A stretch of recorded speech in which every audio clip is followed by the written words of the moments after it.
Okay, here we are again with all of our hard work. And here's our little tomatoes. Now, these are the boards we tore off inside the house. They are such good wood, strong old wood. So we're saving that. Bruce is taking nails and stuff out so that we can have some to use. He's been taking this lattice off here because a little lattice can be a nice thing, but this is just way overdone on the lattice. So here he is. Already, he's been working outside. I've been working inside. He's all ready to video me. Now your fingers are going to be in front of it on that side. Oh, you can flash over to the floor. We kind of did some of that this morning. And here I am. All right. I got my mud, and you have to add a little water to the mud because otherwise it doesn't spread well. And this is what I've been working on up here.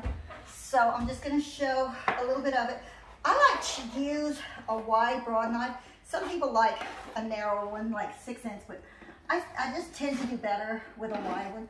And you gotta get your touch, just so. And the problem with this area, okay, I put a clump on that end because I didn't have enough.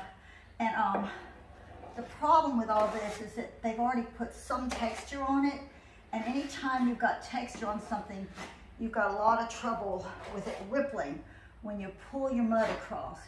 And this is just a practiced touch. And the man who taught me to mud, I don't even know if he's alive anymore, many years ago. He worked at the hospital in Zachary, Louisiana. His brother was the mayor of Baton Rouge. And his name was Duke McHugh. So kudos to Duke McHugh if you're still alive somewhere.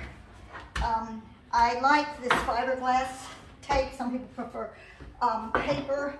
But in this old house that can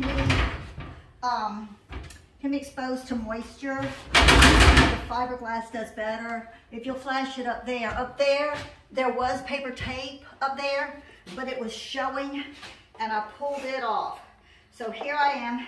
This was a crack right here because they ran a lot of the sheetrock sideways.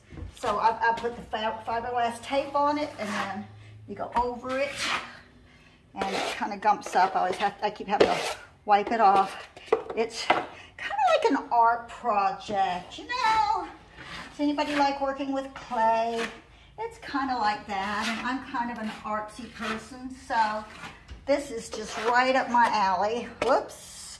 I keep dropping things in the cat's food and the cat's litter. She's going to be so thrilled with me. I've had to clean, had to pull like old hardware out of her water dish this morning. She's going to get up tomorrow, drink a little water and say, why does my water have this metallic taste to it?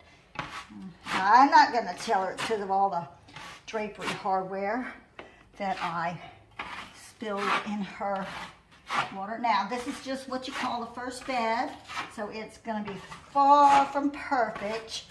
And because these walls are already so textured, I'm just going to probably have to, when we paint it, roll some more texture over it. So when I sand it, I'm going to do what's called wet sanding, and that way we won't have a whole lot of dust, because when I do the next bed, it'll smooth out a little bit more, and just hit it a little bit with a scrubby sponge to get the big things out, because then we're going to have to go over it with some texture. So anyway, that's what's happening today, and I'm getting dirty, so you know I'm having fun. Bye, y'all. See you later. Push the button, honey. Which